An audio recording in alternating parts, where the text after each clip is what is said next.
What's up YouTube, Dan here from Zephyr Wargames, bringing you, as you can see before you, a Caulifa deck profile. Now, this is including Tournament of Power stuff, so for us in the UK that haven't received Tournament of Power just yet, you know, definitely look into this deck because this is something that you might want to be picking up as you go along. Now, I'll read through the Caulifa leader first. So you choose one card in your life, add it to your hand, choose this card and all of your non-black battle cards, they gain plus 5k power for the duration of the turn.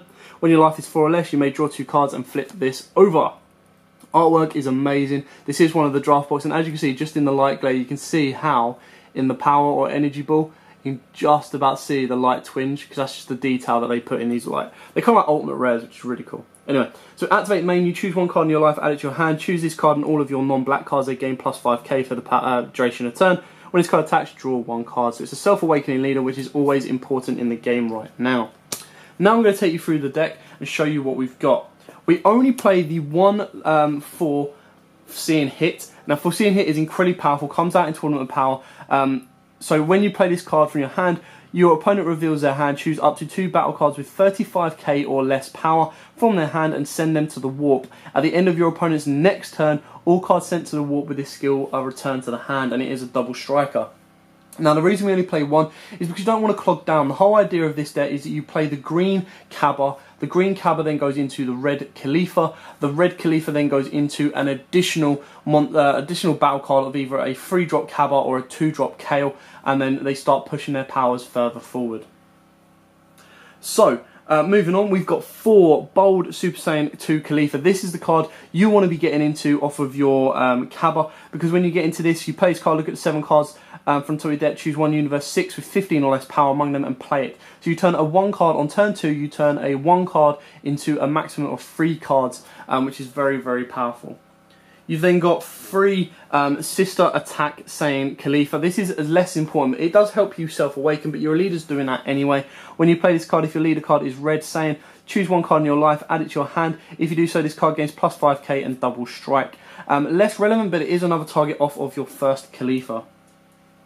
We've then got 4 Impeccable Super Saiyan Cabba. This is a target off of your 4-drop Caulifa. Obviously, when this card attacks, if your leader card is red Saiyan, this card gains plus 5k power for the duration of the turn, so it goes up to 20k. It can attack battle cards in active mode, and your opponent cannot activate counter against this card's attacks. It's very, very important to help clear your opponent's board.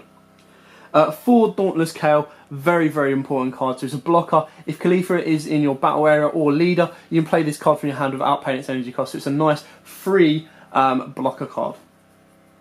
Then we've got 4 Sister Attack Saiyan Kale, really a powerful card. When this card attacks, if another Universe 6 is in play in your battle area, draw 1 card, and this card gains plus 5k for the duration of the turn. So it's a 2-drop 15k beater with an extra draw ability.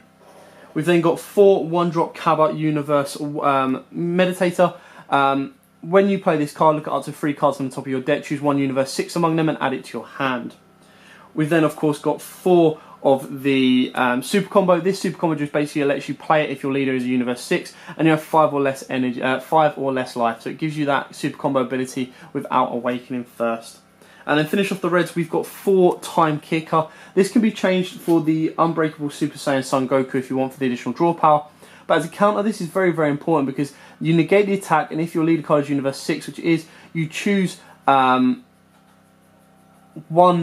you choose 1 attacking battle card and send it to the warp. At the end of the turn, your opponent plays the card sent to the warp with this skill, its owner's battle area. So it just kind of lets you stop anything that's like a double striker or anything that can give them additional abilities. You kind of get rid of it before they can do anything with it. Then for the green engine, less relevant than the red engine. The only real thing you need of the green engine is the Cabba. And then, of course, you want the Caulifas to help you quicker or speed through your self-awakening process, and your Kales for the board wipes, the critical, and the additional draws. So you play 4 Kales, 4 green Caulifas, and 4 Teamwork Cabbas. Obviously, this is the most important card of the greens. You've then got 4 Trunks, because the majority of this is all Saiyan, apart from obviously the 4 Seeing Hit. Trunks then surges out any of this and is easy green fodder. And then finish off, we've got 2 Scientist Fu. The Scientist Fus can be any dark that you want, or if you want to, you can bump up some of the greens or reds, depending on your personal choice and the way you'd want to go further forward. Like I said, they can easily be 2 Unbreakable Super Saiyan Son Gokus as well. So it gives you a lot of options to play around with. Anyway, I hope this has helped. I hope this has given you an idea on your own Caulifa kind of deck profile. Whether you are waiting on top here in the UK and Europe, or whether you've already got top and you're just looking for a different way of building the deck, this definitely gives you a couple of options. This can easily be a KO leader as well if you want it to be, and be a pure top deck. But for now, I really like the Caulifa deck because it has the ability to self-awaken and boost all of your monsters, apart from obviously your black, which you don't need on your Scientist Fu because you can boost him with everything else you need. Anyway, I hope this helps. I hope this has given you an idea of your own Caulifa deck profile or your own Caulifa deck build. Thanks for watching. Don't forget to like, comment, subscribe, share. If you do have any deck profiles that you would like us to do, please put them in the comments below and we'll be more than happy to do so. But as always, guys, happy battling.